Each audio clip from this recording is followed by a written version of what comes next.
Welcome to Daily Wisdom, Walking the Path with the Buddha, a podcast shared by David Roylance. This podcast is dedicated to guiding you to completely eliminate the discontent mind and the suffering it causes by attaining enlightenment. Learn and practice the teachings of Gotama Buddha that will guide you to fully attain a peaceful, calm, serene, and content mind with joy. To support this podcast, visit patreon.com/support Buddha or visit buddhadailywisdom.com, where you will discover a full range of courses, retreats, and online learning resources to assist you on the path to enlightenment.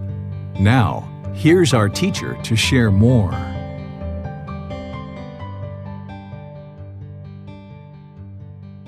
Sawadee Kap. Hello and welcome to Daily Wisdom, Walking the Path with the Buddha.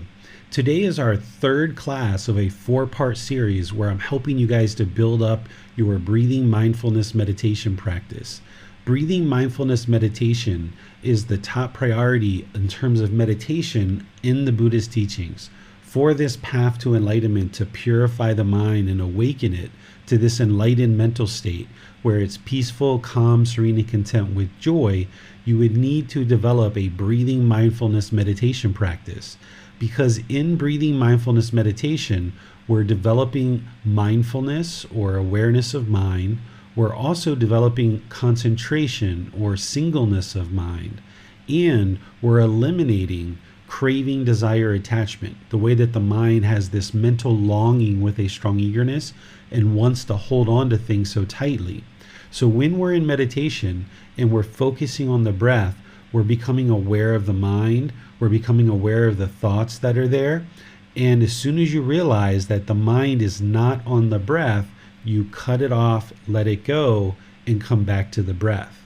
What this is doing is gradually, session by session, you're developing more awareness of mind, you're developing more concentration, and you're developing the ability to more easily let go of anything that arises in the mind.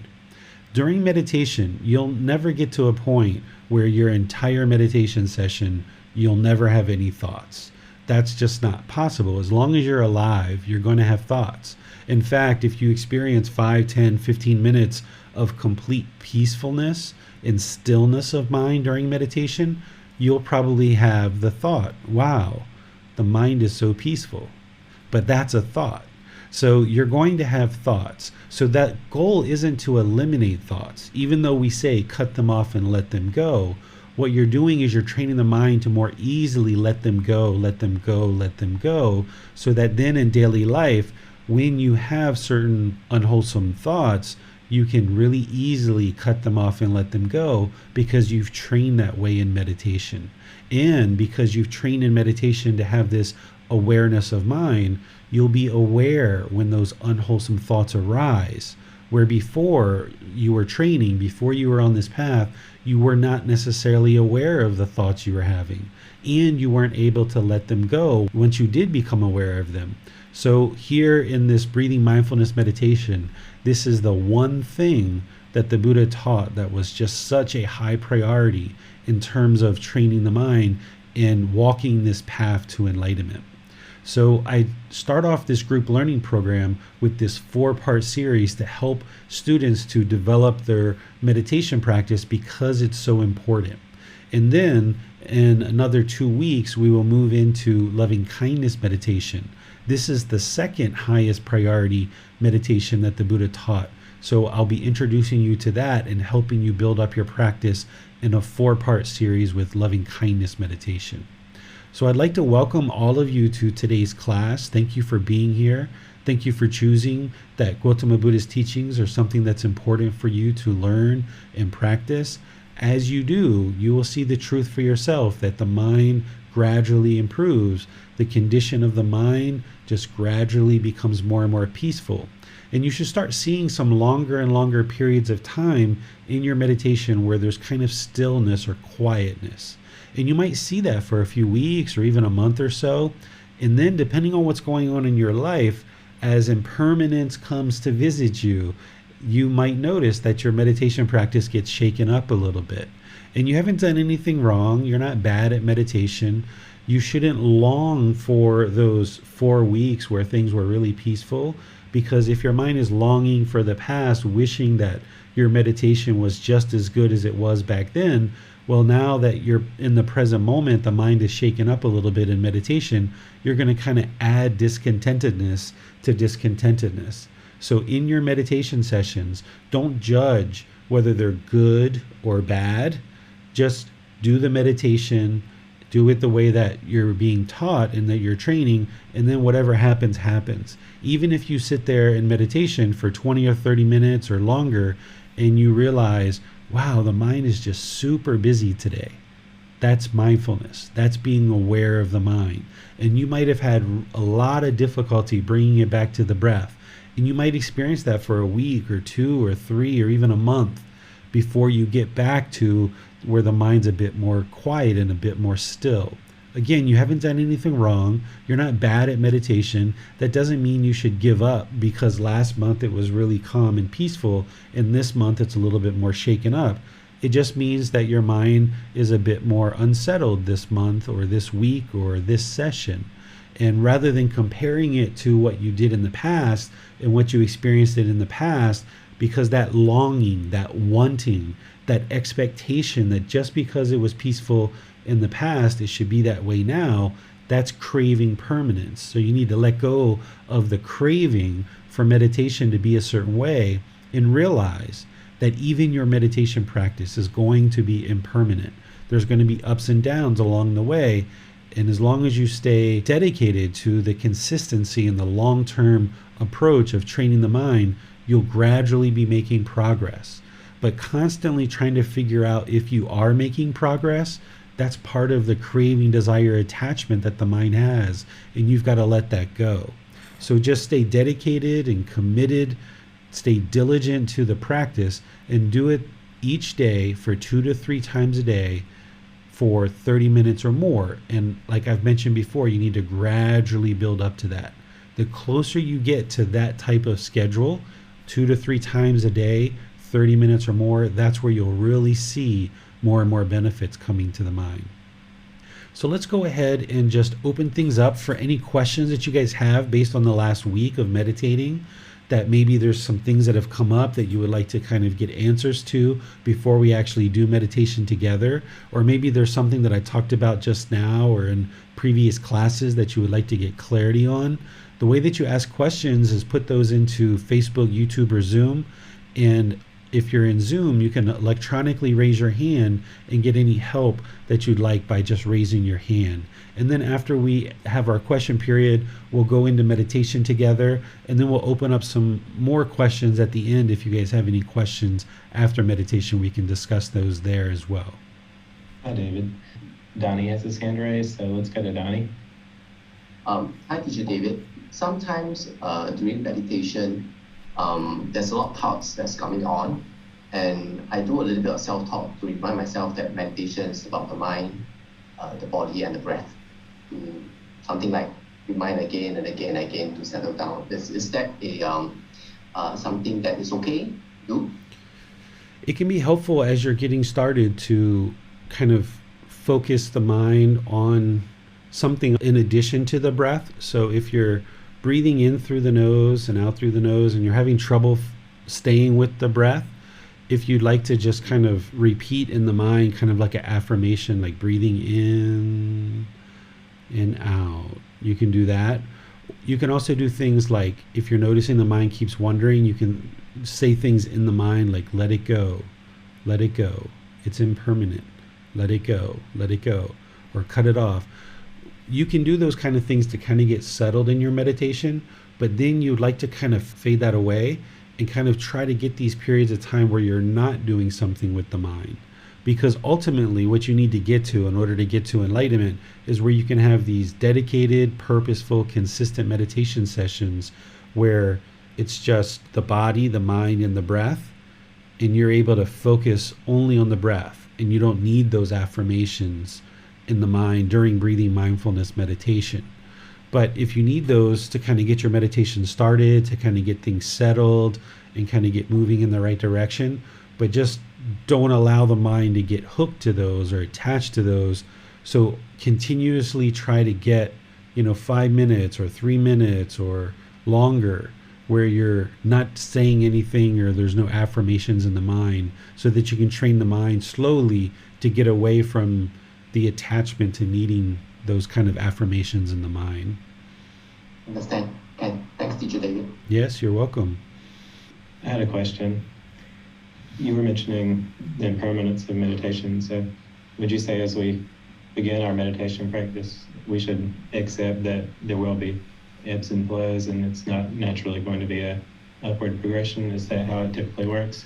Yeah, from my observation, the way that it seems to work with most students is that when they first start meditating, either it's really difficult for them and it's challenging, or for the people who experience the first couple of weeks, they can experience like a lot of improvement, and they notice that the mind becomes very peaceful quite quickly.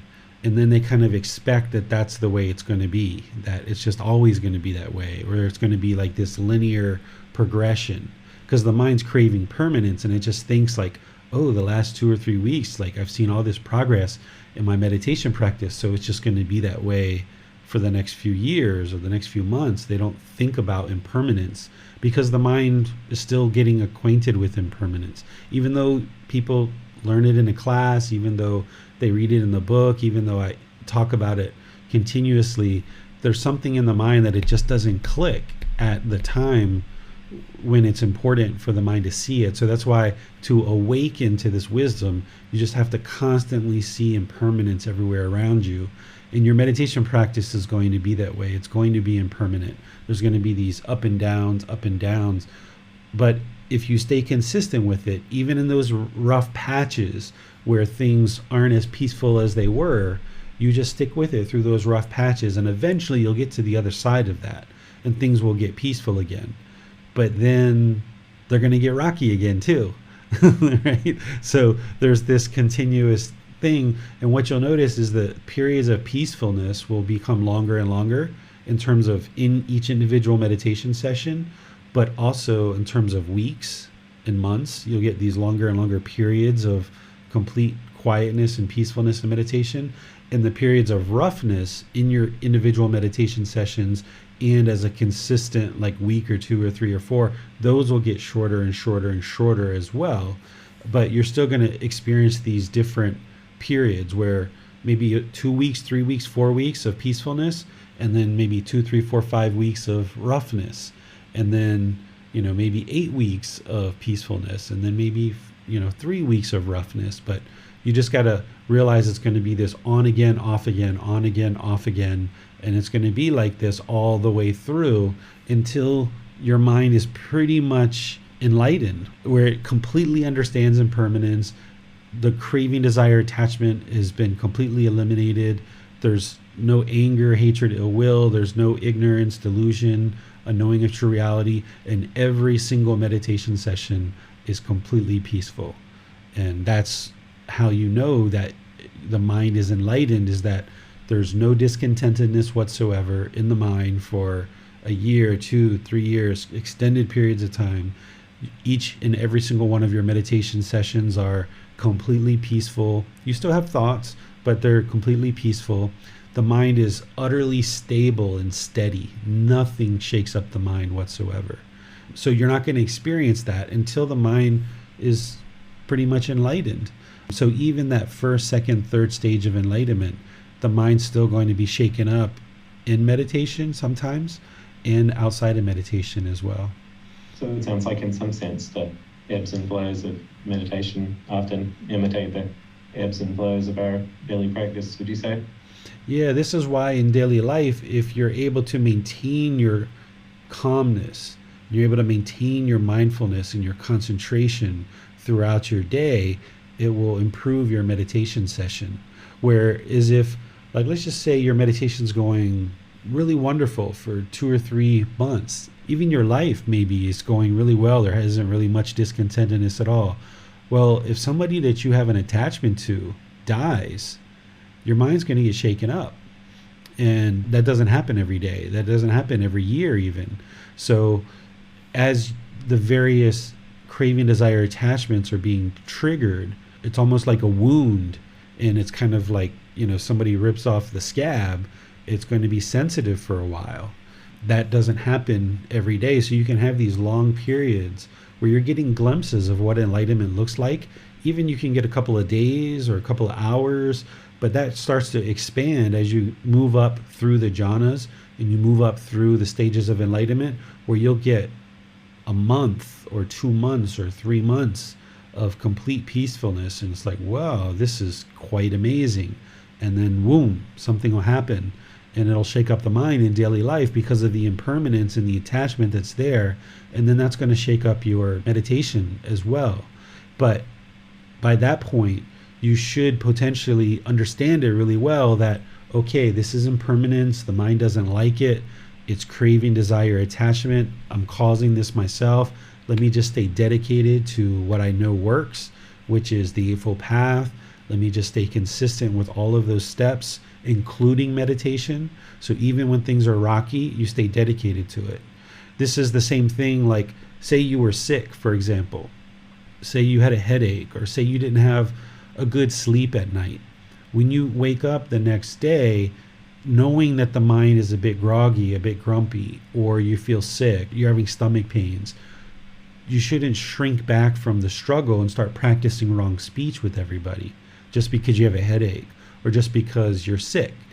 Because when you fall off and you aren't practicing something even like right speech, and you start barking orders at people around you, this is putting out harm, and you're going to have to deal with that when it comes back.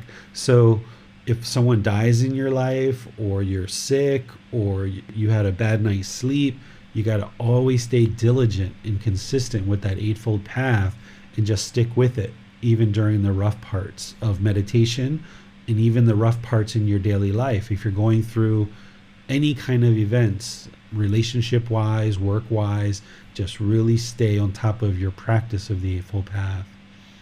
You mentioned in the previous class that when we're meditating, we're walking the Eightfold Path, we're practicing each element. Would you say that meditation, in a sense, is training to walk the path in everyday life?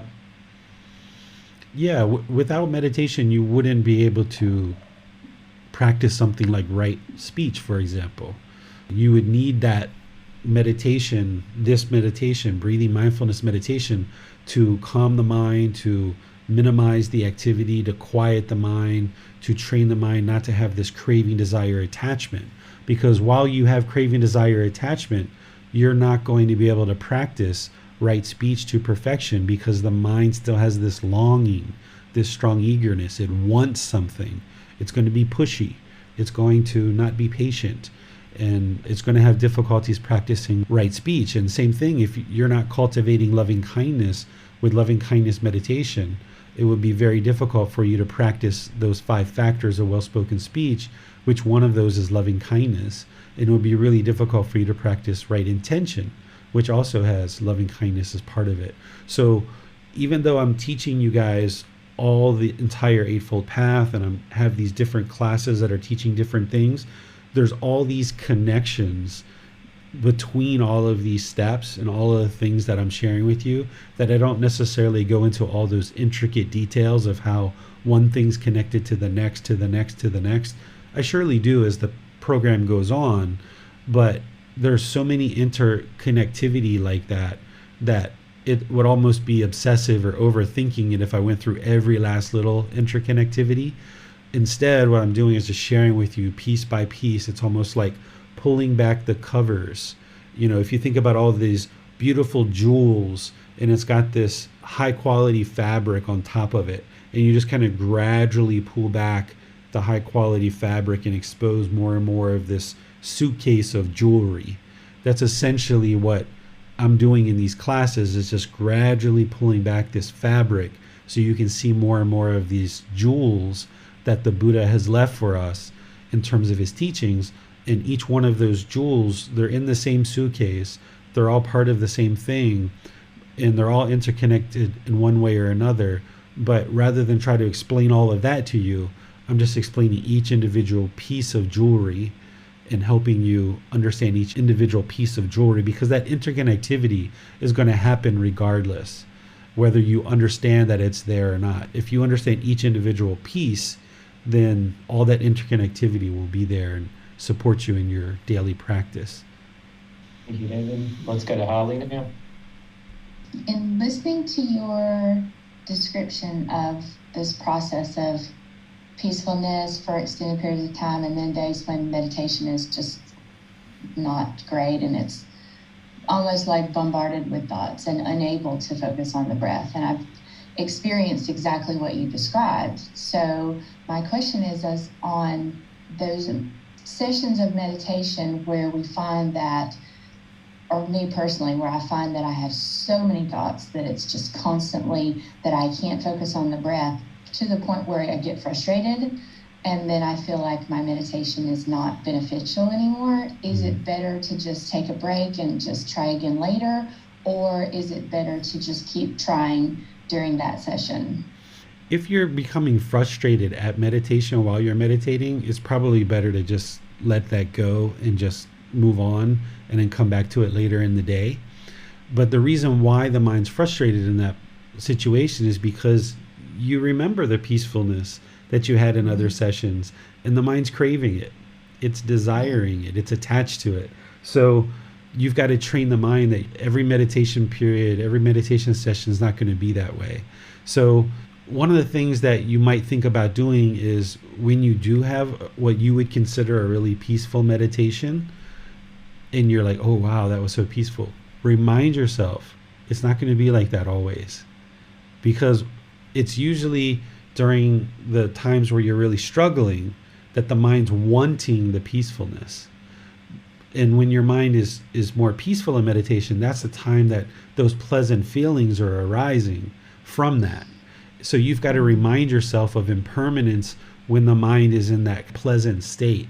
Is like, oh, hold on a second, like, don't allow this mind to take pleasant feelings in the fact that I just had a really peaceful meditation. Don't even allow the mind to indulge in any pleasant feelings because of such a peaceful meditation. Because if you allow those pleasant feelings to arise because of such a peaceful meditation, then that's an impermanent condition, that the mind is basing its inner feelings on this impermanent condition, which is a peaceful meditation. So if you allow that to happen and you welcome these pleasant feelings about your meditation to invade the mind, at some point you're going to experience painful feelings, i.e. frustration, when the meditation isn't that way. So it's really good to remind the mind that when you're experiencing that peacefulness, it's not going to always be that way. And then that will help you in those times where it's not that way. It's like, oh yeah, I knew this. I knew this was going to happen at some point. It's like you should almost be expecting that these things are going to happen. It's like I share with people, if you're buying a new car and you understand impermanence and you're signing the paper on the car, you should know the car's not going to look like this permanently. And the same kind of thing when you're meditating and you're experiencing all this peacefulness, you should automatically know and remind the mind it's not going to be like this always. Okay, thank you. Mm-hmm. Seems to be all the questions we have for now, David. Okay, so let's go into our meditation for today. We're going to do a little bit longer than we have the last few sessions, and just kind of help you to build up your practice. And remember that we're all here for support, for encouragement, and for motivation. Oftentimes when you know you're meditating with other people around the world, that can be kind of an extra support, extra motivation, extra encouragement to maintain your meditation while we're all meditating together. And if you can extend your meditation session while we're together, then when you're alone meditating, it can perhaps help you to extend your meditation when you're alone as well. So go ahead and get your lower body into position as I taught in previous classes, and get your arms and your hands in the position that we talked about in other classes as well, either right hand over left with your thumbs together, your palms on your thighs or your knees, or the arms on the armrest. Essentially your lower body and your hands and arms should just be completely unengaged, like they don't even exist. It's only your upper body that should be erect. This is what helps keep the mind attentive and alert. Then close the eyes and start focusing on the breath. Just like to completely relax all the muscles in the body, just keeping the spine erect and just breathing in through the nose, nice and steady, and breathing out. Your breath isn't going to necessarily sync up with the guidance that I'm giving. This is just a reminder for you to breathe in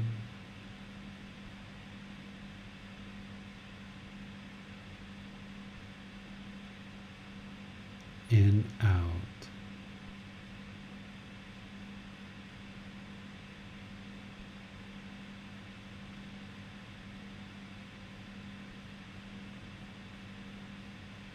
Breathing in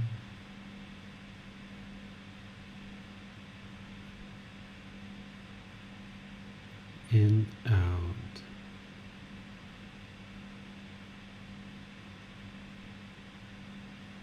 Start bringing the awareness of the mind to the breath, focusing the mind on the sound of the breath or the sensation of air moving into the nose. The breath is the present moment.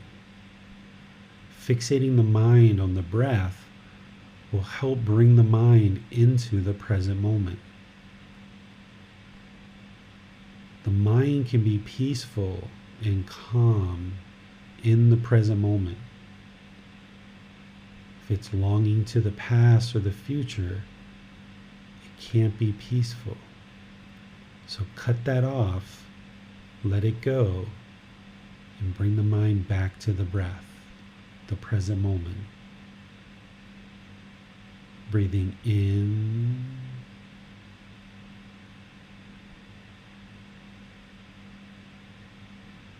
and out.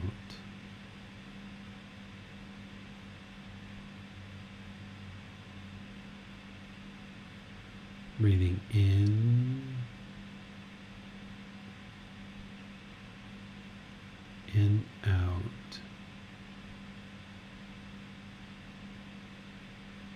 You don't want to control the breath. You don't want to force the breath. You'd like it to be just a nice, natural inhale through the nose and out through the nose. Anytime the mind is off the breath, wherever you notice it, just cut that off, let it go. Bring the mind back to the breath, the present moment. Breathing in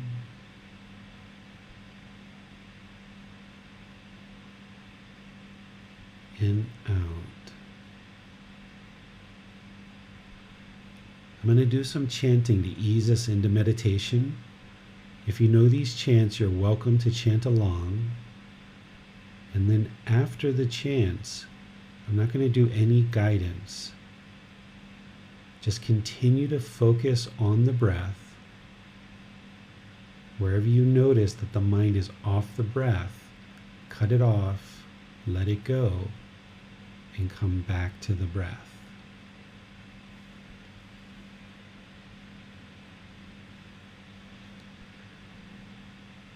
Arahang Samma Sambuddho Bhagava Bhutang Bhagavanhang Apivateyami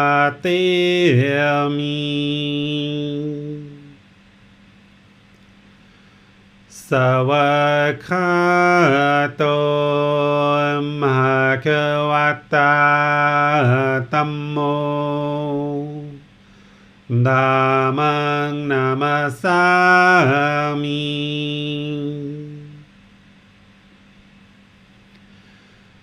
สุปฏิปันโนภะคะวะโต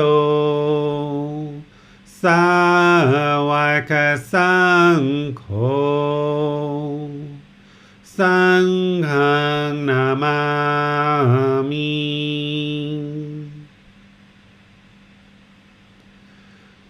นะโมตัสสะภะคะวะโตอะระหะโตสัมมาสัมพุทธัสสะนะโมตัสสะภะคะวะโตอะระหะโตสัมมาสัมพุทธัสสะนะโมตัสสะภะคะวะโตอะระหะโตสัมมาสัมพุทธัสสะอิติปิโสภะคะวะอะระหังสัมมาสัมพุทโธวิชาจารนังสัมมุโนสัคขะโตโรกาวิโตอนุเตโรปุริสาธัมมาสติสัตตาตาวามานุสนังพุทโธภคะวะติ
อะระหังสัมมาสัมพุทโธภะคะวา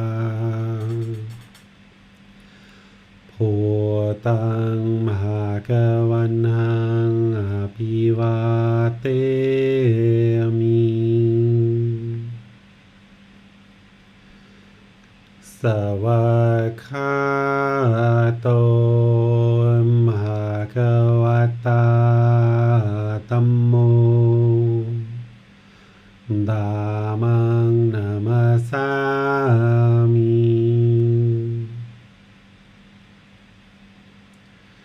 สุปฏิปันโนภะคะวะโตสาวกสังโฆ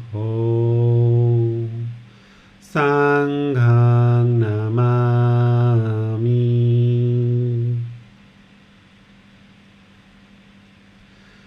นะโมตัสสะภะคะวะโต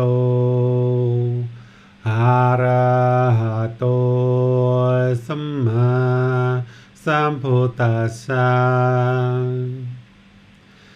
นะโมตัสสะภะคะวะโต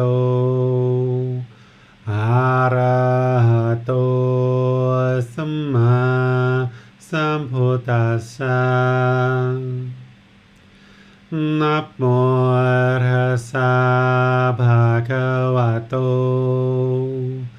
อะระหะโตสัมมาสัมพุทธัสสะ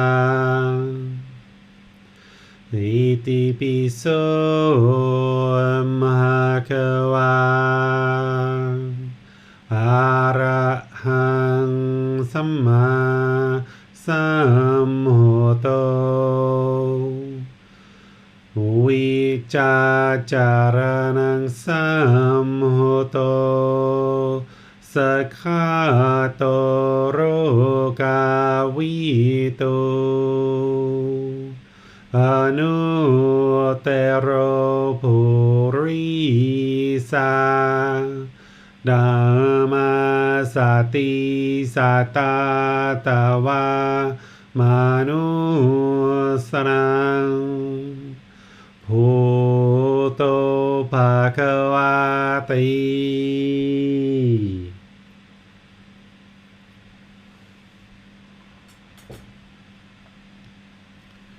Right, if you guys would like to make your way out of meditation,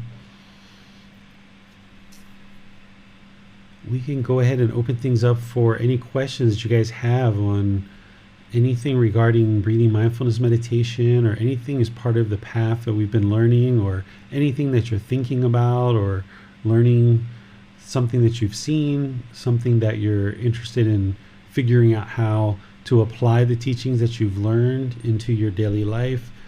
Any and all questions that you have, just feel free to put those into the comment section of Facebook, YouTube, or Zoom, or raise your hand electronically and we'll call on you to be able to ask your question during class.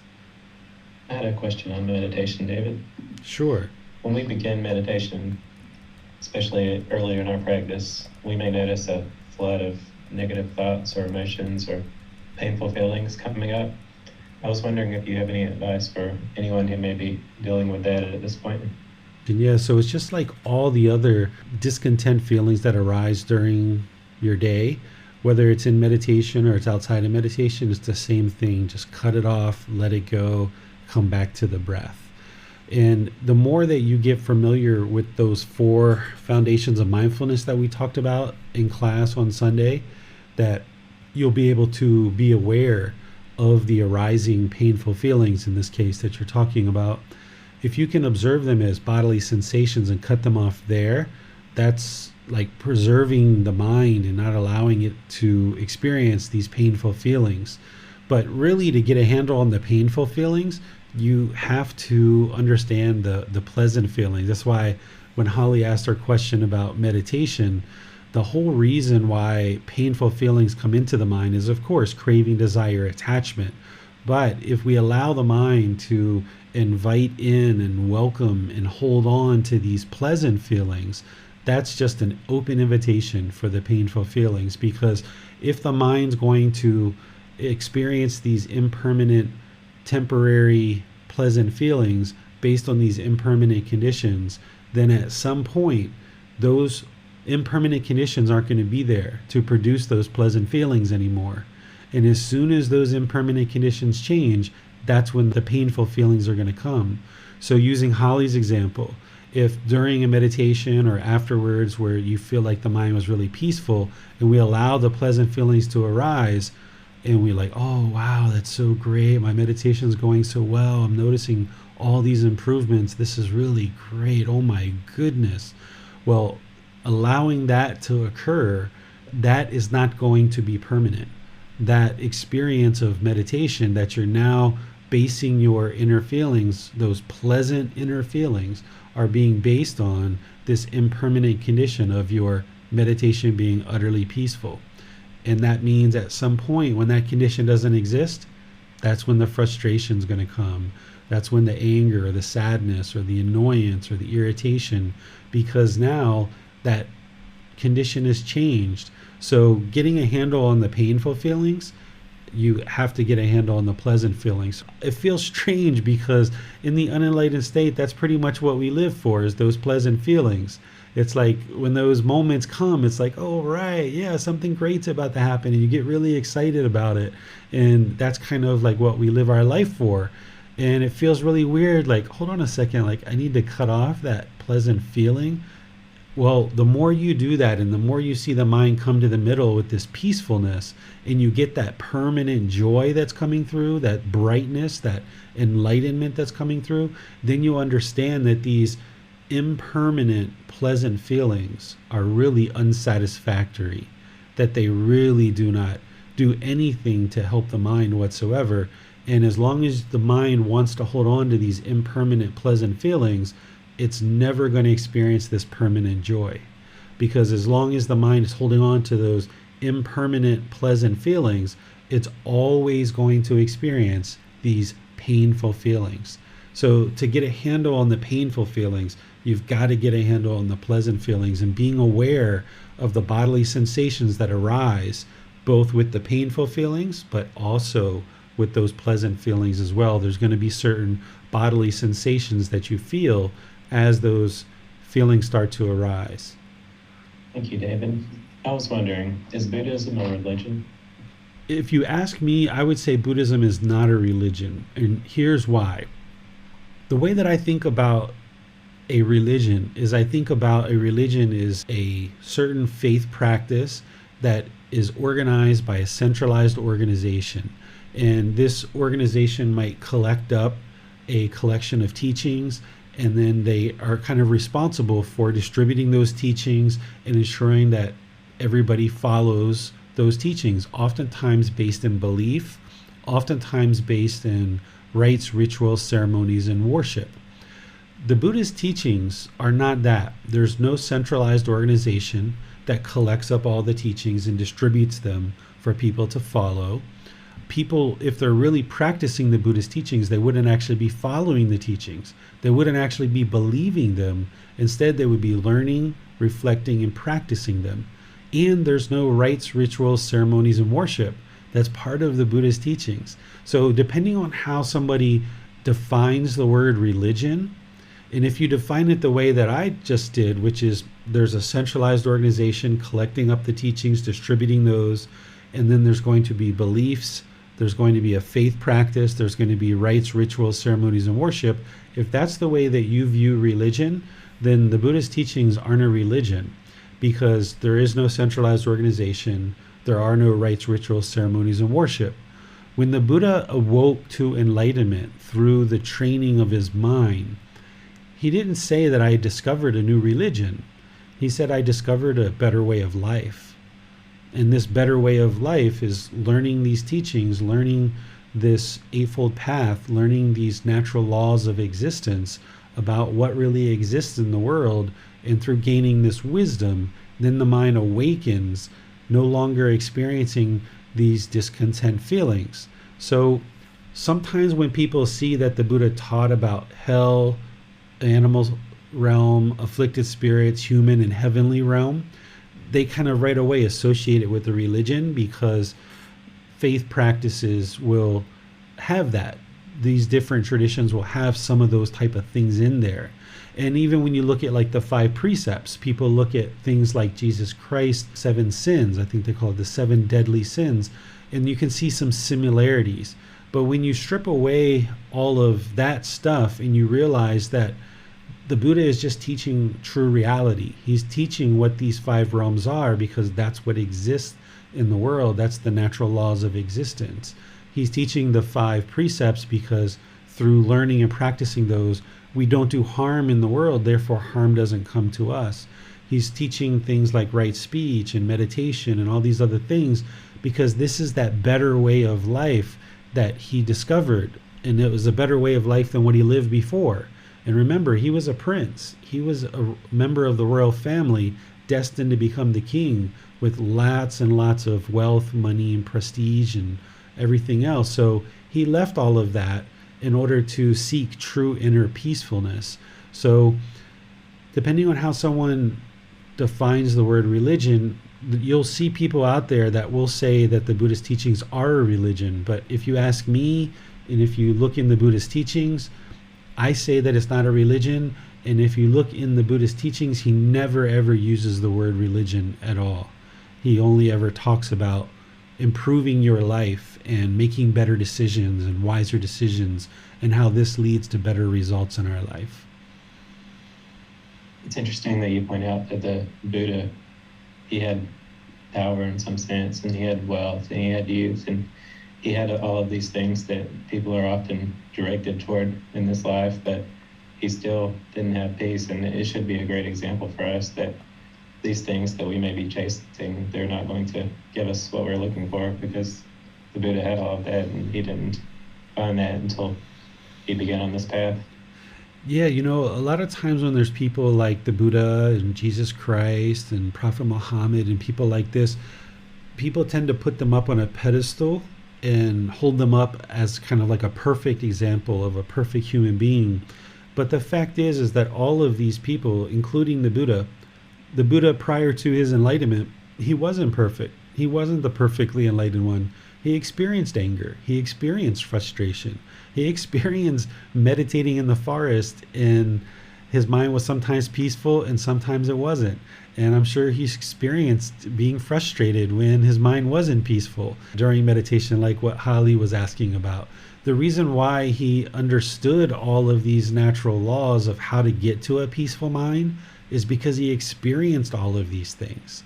There are some people that have even shared with me that they were told that the Buddha never had sex during his life, or he wasn't that interested in sex.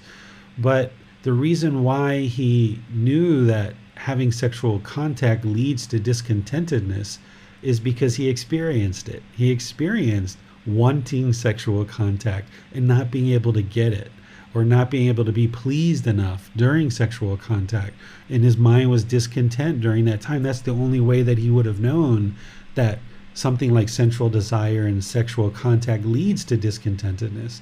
It's the only way that he would have discovered about the eyes, the ears, the nose, the tongue, bodily contact, and the mind, these sensual desires, these sensual pleasures that the mind is chasing after. The only way that he knew that this leads to discontentedness is that he experienced it.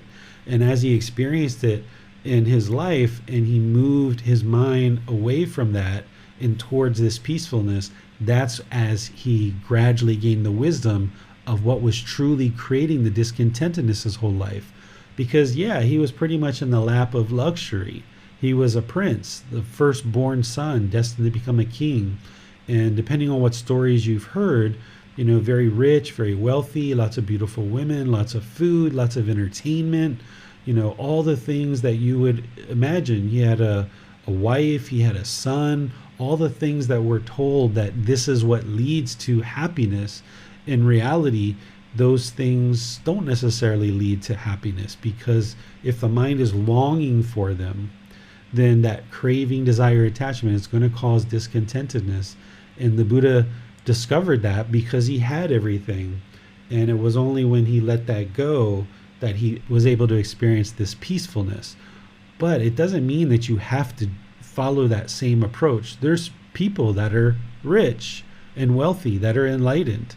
And some people get enlightened and then later they become quite rich and quite wealthy because now they're making so many better decisions in their life. So it's not that being rich or wealthy is causing the mind to be discontent. It's that the longing for it and wanting what you don't have. It's that old adage of the grass is always greener on the other side.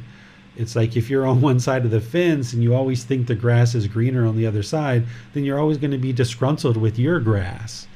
What the Buddha is teaching you is, okay, be content with where you're at. Everything you need to attain enlightenment is already there. You need the wisdom. You need to reflect. You need to practice to gain that wisdom.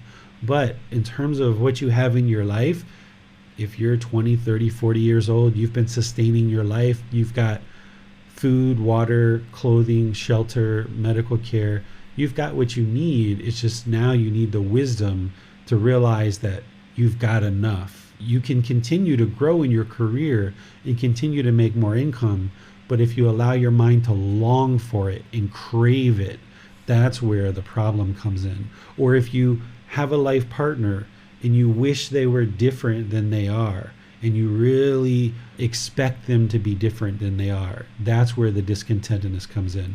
Or if you don't have a life partner and you wish you had one and you really crave that you had a life partner, that's where the discontentedness comes in. You can actually attain enlightenment without a life partner. You can attain enlightenment with children or without children. It's all of these things that the mind thinks it needs. It needs this and it needs that and it needs this and it needs that. But in reality, what you realize through this process of the path to enlightenment is the mind already has everything it truly needs. What it needs is this peacefulness. And as long as it's longing for all these material objects or chasing after the objects of its affection, it's never going to get to that inner peace. And the Buddha discovered that because he had everything and his mind still wasn't peaceful.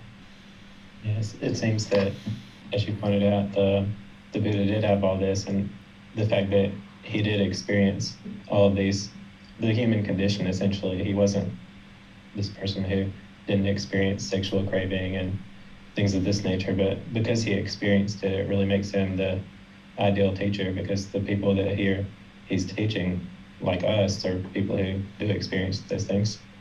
Yeah, he experienced all the same emotions that we experienced prior to enlightenment too. He became the perfectly enlightened one at the age of 35, but up until that time, he had all kinds of discontentedness. And he even talks about his previous lives as well. And he talks about the difficulties that he had in those lives as well. Even being animals, he remembered being animals and other beings, other human beings, and different aspects of the different realms. So once he attained enlightenment, at that point, his mind was perfectly purified as the perfectly enlightened one. But the reason why he knew how to do that is that he shed all of that pollution in the mind. So when you're struggling, think about, the Buddha went through the same struggles. And the difference is that a Buddha does it all by themselves. I mean, here students have a real challenge, even with a community, even with a teacher, even with books and resources and all of these things. Students have a lot of challenge on this path. But think about a Buddha doing it all by themselves. They don't have anybody to turn to.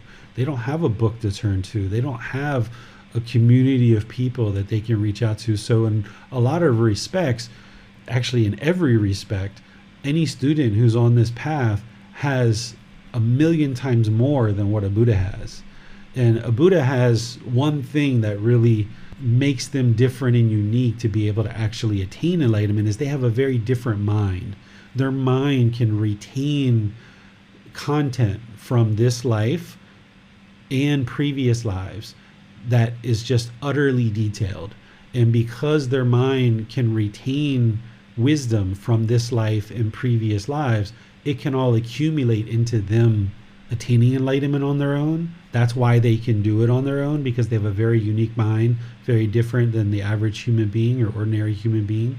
But in terms of all the other stuff that a student has, a student has way more than what a Buddha had. So when you're struggling, when it's difficult and it's challenging, just realize, okay, the Buddha went through this. A lot of other people went through this. Millions and billions of people throughout the generations have gone through this. What you're experiencing is nothing different than what they experienced. And if you realize that, then it starts to become more understandable, and you don't feel like, gosh, I'm no good at this, or I'm so good at this, and allowing the arrogance and the pride to come in. Instead, just realize, like, okay, I'm just an average, normal, ordinary human being walking through life, dealing with the same struggles as pretty much every other average, ordinary human being that walks the face of the earth. And the only difference is that if you stay diligent, if you stay dedicated, if you stay determined, this is what will see you through all the way to enlightenment. Because some people get into those struggles and they give up. But if you stay dedicated, determined, and diligent, then you can see it through and just keep on moving past those experiences where you're really struggling. And then when you are struggling, reach out to your teacher, reach out to your community, reach out to the resources that you have, and figure out what you need to do to improve. Because whatever struggle you're having, it's impermanent. It's completely impermanent. So it's just a matter of finding the right wisdom to move past it. Thank you, David. Let's go to Manal now. Hi, Teacher David. Hi, I had a Manal. question regarding meditation with the adolescent mind, for the adolescent mind, rather. We've heard from examples which you shared in the past that sometimes very young children have an easier time with making wholesome decisions and following the Dhamma, because their understanding of what their mind identifies with and conditioned with is not settled yet, and so perhaps it's easier for a younger mind to have a meditation, right? So I wanted to find out if you feel there's, or you see that there's more struggle with an adolescent mind in terms of following meditation and stillness, practice in stillness, and would it be because they're sort of genetically more predisposed to making impulsive decisions around that time frame, or if they're heavily engrossed with the emotional self, and so they're not able to work diligently on the mind? And do you see that that's something that happens with an adolescent mind? What I see with the young students that I train here in Thailand is that there's a different level of language that needs to be used in communicating these teachings to them, but they can pick it up really quickly because their mind doesn't have as much pollution as an adult. Someone who's in their 40s, 50s, 60s has had a whole lot of years of conditioning and a whole lot of pollution that oftentimes, first of all, the mind is more muddled for an adult in terms of, so much pollution in there. It's harder for them to bring the teachings into the mind, and their life tends to be busier, and there's more relationships, there's more stressors, there's more attachments like houses and bills and life partners and children and all these different relationships and experiences. So there's a lot of obstacles. The older we get, there becomes a lot more obstacles. A child, 6 years old, 9 years old, 12 years old, they don't have as much going on in their life. They haven't made as many unwholesome decisions. So their mind is not as polluted as a adult. But they also lack some of the more intellectual aspects of the mind that helps them to gain wisdom. So that's why we have to kind of talk to them in language that they understand. So they're still having the same problems, which are craving, anger, and ignorance, but it's just not to the same degree.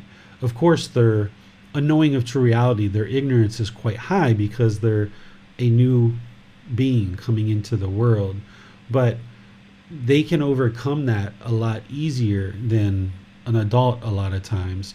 they also tend to not have as much ego as an adult. An adult has had a whole lot more time to think through all their life and build this arrogance and pride and all this measuring and comparing and judging one person or another. So there's challenges for both sets of people, whether they're adults or adolescents. It's just a different type of challenge. For children, I think they have a lot harder time to meditate and be in one place. I haven't seen too many children that can meditate more than about 10 or 15 minutes. That's kind of like where they're usually at. And 5-10 minutes is kind of like typical. Even Bailan, I think the longest period of time I've ever gotten him to meditate was maybe like a 3-month period. But now he probably hasn't meditated for a good 6 months. But what I notice is that just with that little bit of meditation and all the training and the teachings, he still maintains his content mind and his peaceful mind, and he can let go of things really easily. So this is where like an adult would need to probably meditate for 3, 4, 5, 6 years maybe potentially to get to the same place that a child can kind of meditate for just, a few months and see a lot of progress along with the teachings. So there's pros and cons in both. The earlier that people can learn the teachings, the better, because like Bailan, him growing up with these teachings, his life's going to be very different than the type of life that I led when I grew up. I really struggled through life, and it wasn't until I found these teachings that life really blossomed. But that was with a whole lot of heartache and a whole lot of problems for 40 some odd years before I was really able to get into these teachings in a way that really made a big impact. For him, he knows these teachings already, and he's going to be able to make a lot of wise decisions in his life to not have to experience a lot of the heartache and misery that I did growing up, which is wonderful if we can share these teachings with our children so that they can make wiser and wiser decisions and not have to go through a lot of the heartache and misery that we did growing up. Yes, that just has reference to raising an 18-year-old. I did notice in my example, though, that there is a strong ego there, and choices being made, and patterns of decision making, which points to the lack of wisdom, which is not acquired until later in life. But I do see as a strong ego, which differs from your statement of perhaps the ego not being as developed at that age. So in terms of parenting, I wanted to find out what your thoughts were. Thank you for describing. Yeah, I wouldn't include an 18-year-old in what I said about ego, though. When I think of adolescence, I think of kind of like 8-year-old to, maybe like 12 years old. That's what I think about when I think about adolescence. Those individuals tend to have less ego than someone who's older. And someone who's 18, by that time, that's where the ego really kicks in. Around puberty, that's when the ego really, really, really kicks in. 14, 15, 16 years old, that's like the height of the ego. So if you're seeing ego in your 18-year-old, that's normal for someone who hasn't been learning and practicing this path for their life. So that's why I mentioned that the earlier we share these teachings, the better. And also, where ego oftentimes gets bolstered and supported and encouraged is based on the environment that they're in, with friends, with relatives, with parents, people that they're interacting with. If they're in an environment or a culture that has a lot of ego, then they're going to potentially absorb that and make that part of their own mind. So there's some things that we can talk about more about this that I'd like to share with you, but that's completely normal that an 18-year-old would have lots of ego, But if she would have learned when she was young, 6, 7, 8 years old, 10 years old, you wouldn't see that. But that's not what happened. And now she is where she is, and there's things that you can do to probably help her, but we can talk about those kind of privately if you like. Sure, thank you. Mm-hmm. I had a bit of a follow-up to Manal's question. Do you think that in general, life experience and pain and just the things that we experience as we age, do you think that they can help prepare us for the path in some sense and help lead us to it and inform us and help us just better understand it? Yes, they can actually be motivators, right? Like if someone's having a lot of problems in their life and a lot of struggles, that can be the time that someone turns to something like these teachings in order to help them. But not always. It doesn't always happen that way. But honestly, from my experience, all of that difficulty that I had growing up and all the challenges that I had until I found these teachings is really what prepared me to fully understand these teachings in the way that I did. Because had I never used drugs and alcohol, when I read the Buddha's teachings and learned about what drugs and alcohol does to one's life, I wouldn't have any frame of reference to know that. But because I indulged in those things at certain times in my life, when I read what he was talking about, I was like, oh yeah, that's 100% right. When he talked about all the other things, killing, stealing, sexual misconduct, lying, I experienced all of these things. I haven't killed any human beings, but I surely killed animals when I was working on a farm at different times. And I remember shaking, and I remember the discontentedness that I had with having to kill the animals and the feelings that came up because of it. So all of these past experiences that we've had, whether it's with the precepts or using wrong speech, for example, these are exactly the things that we can use as a frame of reference to understand, like, oh yeah, this that the Buddha's teaching will be so much better. And had I known that 5 years ago, 10 years ago, 20 years ago, yeah, those situations would have turned out differently.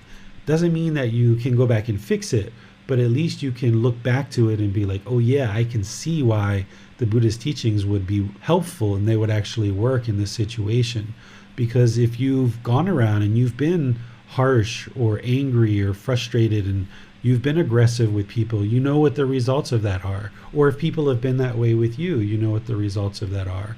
So when you have those experiences in the past, it can be how you reflect. And that's what I mean when I say reflect, is when you learn the teachings of the Buddha, you can reflect on your past, or you can reflect on different relationships around you and see how the Buddha's teachings are indeed telling the truth, and gives you that wisdom to make wiser and wiser choices.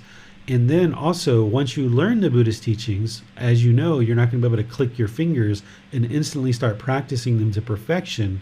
So where you have missteps and you do something that you feel like isn't in line with the teachings, because you're going to do that even when you learn the teachings. And you say, for example, we talked about right speech, and you know that the Buddha taught to speak gently. But here you are 2 weeks, 3 weeks, 5 weeks after I taught that, and you do speak harshly with somebody, and it falls apart and your relationship dissolves, or you have a really difficult time and you feel guilty or shameful or fearful for several days or a week or two because of speaking harsh in that situation. Rather than beating yourself up and feeling shameful that you've done that, instead you can turn that around and you can look at it and be like, wow, look how true the Buddhist teachings are. Here, I learned this, 5 weeks ago, and sure, I can't do it perfectly 5 weeks later, but I spoke harsh with this person, and look at the results. And that's where you can see, not only reflecting on your past, but reflecting on all the situations that are going to occur from now forward. And this is building your wisdom and kind of convincing the mind, yeah, you really got to stop speaking harsh. You really got to stop doing that, because every time you do, it makes you feel bad. You feel guilty. You feel shameful. You feel frustrated. You potentially damage a relationship. You lose an opportunity to be friends or have a job opportunity, or all the different ramifications that come from these things. Use that as a way to reflect and see how true the teachings really are. Yes, I definitely think that my past life experiences have really helped me understand the teachings in a deeper way, whereas if I had come into contact with them when I was 15 or 20, then I wouldn't have that frame of reference like you're mentioning. It's nice, though, to be able to put a lot of these perhaps painful past experiences to good use now. Yeah, some of these ordained practitioners here in Thailand, they ordained when they were a novice, 8 years old, 10 years old, 12 years old, and they've been a monk their whole life. They've never had a girlfriend. They never had a boyfriend. They never had a house. They never had rent. They never had a mortgage. They never had a car payment or a flat tire on their car. They never had a lot of these things. They never had a girlfriend or boyfriend break up with them or cheat on them or any of these difficulties that we experience being in household life. And one of the students that I taught about 3 years ago, he mentioned that he actually seeks out teachers. His words were, that's been beat up and kicked around by life a bit.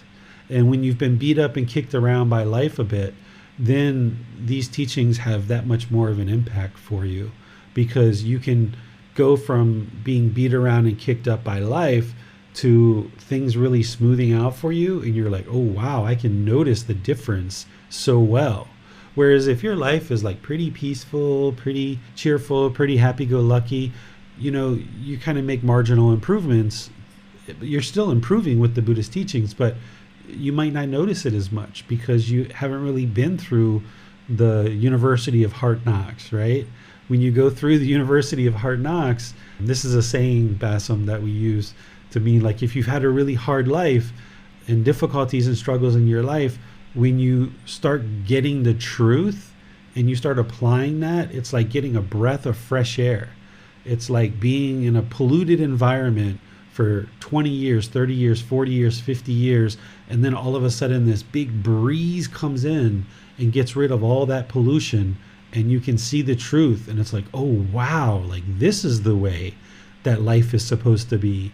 And going from that time where life is beating you up and kicking you around to learning and practicing these teachings, it can be like night and day for a lot of people, and you can see the benefits much more clearly that way, and the teachings become more tangible for you. Do you think that this is why it's important to, in some sense, let people walk their own paths? Because even if they're experiencing heartache or pain and making bad decisions at some point in their lives, these things can inform a potential future practice and growth. Yeah, like for a certain extent, unless they're a child, right? If they're like 8, 9, 10, 12 years old, and even beyond, if they're open to it, is continue to teach, continue to guide them. And if you develop that relationship early on in their life, they get used to that and they get comfortable with that they know that their parents are continually guiding them. It's really difficult, once a child is 14, 16, 18, now I'm going to start guiding them, because they haven't kind of gotten used to that growing up. It doesn't mean you should give up. It doesn't mean it's a lost cause. You can still potentially help them, but it's just a lot more challenging, because all of us have learned certain wisdoms through doing things the wrong way, right? That's kind of how we learn, but it's really difficult for a parent to kind of be hands off and kind of let their child stumble and fall. And that's a really difficult thing, but sometimes stumbling and falling is the best way for a child to learn. This is the analogy that I use, that, if a kid keeps trying to touch the stove and you keep pulling them back and pulling them back and pulling them back and telling them that the stove is hot and don't touch the stove, eventually the best thing to do is just let them touch the stove and figure it out. You can sit there and try to restrain them a gazillion times, but there's nothing like them getting close to the stove, feeling that bit of heat, and then they know, oh, now they've got the experience. See, that's a difference. When this kid is going to the stove and you keep restraining them, they have to believe you. And they don't know if it's true or false. It's just belief. And you're trying to guide them and they're just believing. But when you let them touch the stove, then they learn the truth. And that's where they gain the wisdom. That's the practice.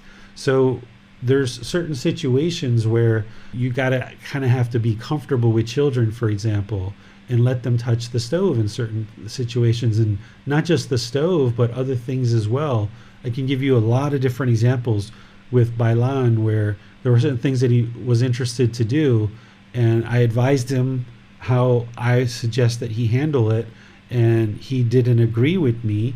And even at age 7, 8 years old, said, okay, you would like to do it that way, you go ahead and do it. And then I just kind of made sure that he wasn't going to get truly, truly hurt, but he was still going to run into the problems. And through those problems that he encountered, he gained the wisdom that, okay, I see my dad was correct here. And now he has that wisdom, and he's going to be able to make those decisions on his own now because he's got the wisdom from having encountered the difficulties. And finally, is this something that we can apply to adults as well? For instance, if we have friends that we know are making decisions that are probably going to lead them to suffering, do you think it's also a good way to look at it? Like, will this maybe a lesson of suffering that this person needs? Yeah, one of the things that we kind of grow up with in America is trying to force our opinions on other people and trying to convince them that they're headed down the wrong path and you should do it my way, where that's just craving, desire, attachment. That's just arrogance. That's the ego. This friend hasn't asked you for any help necessarily, but the way that a lot of things happen in the culture of America, depending on what community you grow up in, you're kind of made to feel like part of being a friend is that when you see them headed to things that are going to harm them, oh, you've got to speak up and tell them right away. And what I suggest people get comfortable with is not doing that, because that's your own craving, desire, attachment. That's the ego wanting to rush in there. And you can actually be looked at as the bad person, because if this person is practicing wrong view, which they pretty much are, and you're trying to block them from doing something that they really want to do, in their eyes, you're the problem. And they're going to have aversion and they're going to push you away because they want to get to those pleasant feelings. And they think that them chasing after this certain thing, that's what they need. And if you try to stand in their way, you're the problem. So what you've got to get comfortable with, not just in a parent-child relationship, but with your life partners, your friends, your siblings, your parents, is just being hands-off and not providing guidance and advice unless they ask you for it. Because then when they're asking you for it, you know that their mind is open and willing to learn, and what you're sharing with them is going to go into the mind and actually have an effect. Otherwise, it's just your own craving and desire wanting to push your opinions and views onto other people. And this is very different than what we're usually taught in certain cultures, and it can feel very awkward to just kind of sit back and like hear somebody share something and they're headed down the wrong path and then just do nothing about it. One thing that you can do is you can say, when somebody's sharing something with you, is you can say, are you interested in my opinion on what you're sharing? And if they say, yeah, sure, then okay, share, right? Or are you interested in some thoughts to consider now that you're about to make some big decisions? And if they say, yeah, what are your thoughts? Okay, now you share your opinion. But just to kind of put it on top of them, that would be your own craving and desire and arrogance and ego. So you've got to get used to restraining the mind and not trying to rush in and save everybody. This is something that comes from Christian culture, is feeling like you need to rush in and save everybody. Let me save them from themselves. No, sometimes the best way for people to learn is to trip and stumble over their feet. And that's how they'll learn. You standing in the way, you're just going to be viewed as the problem. And your mind's going to be discontent because you're going to be craving to give your opinion and views. They're not going to take your opinion and views. They're going to go do something completely opposite. And then you're going to get frustrated because, see, I told you, you got into all that trouble. You should have just listened to what I said. And if you have craving, desire, attachment to put your views and opinions onto somebody and they do the opposite, then you're going to just cause your own discontentedness, where it's just so much easier to wait until somebody asks you for guidance or ask them if they're interested in guidance or thoughts or something to consider. And then where someone's not interested, then no need to share. Or if they are interested and you share, then don't have an expectation that they're going to follow what you say, because they may not. And if you have that expectation that they follow what you say, when they don't follow what you say, the mind's going to be discontent. So you just got to get comfortable with letting people make their own decisions, and that's where they're going to be able to gain the most wisdom, is when we have difficulties and we stumble and fall and trip over our feet. That's where we oftentimes gain the most wisdom. Thank you very much for that guidance, David. That's all the questions that we have for today. Okay, well, I'll just kind of end things today with sharing with you our upcoming classes. That on this Sunday, we're going to be discussing the 4 stages of enlightenment, the 10 fetters. I'm going to be going through those and talking about each one and how to eliminate those.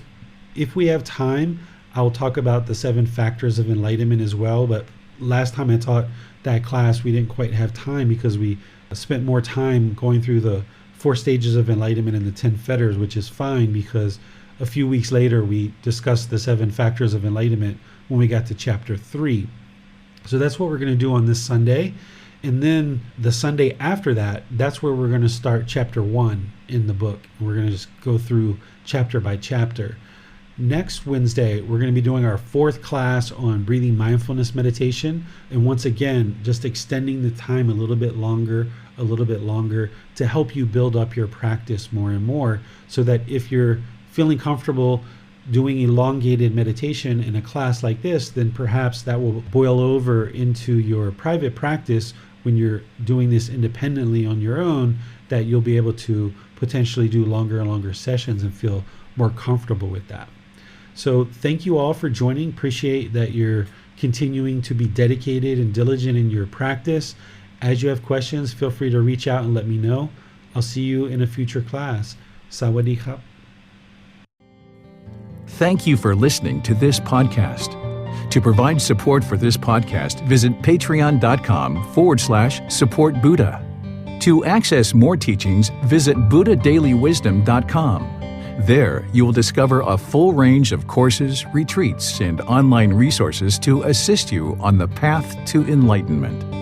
Remember to establish a daily, consistent meditation practice, along with learning and practicing these teachings. A well-developed meditation practice is the foundation in which to train the mind to attain enlightenment.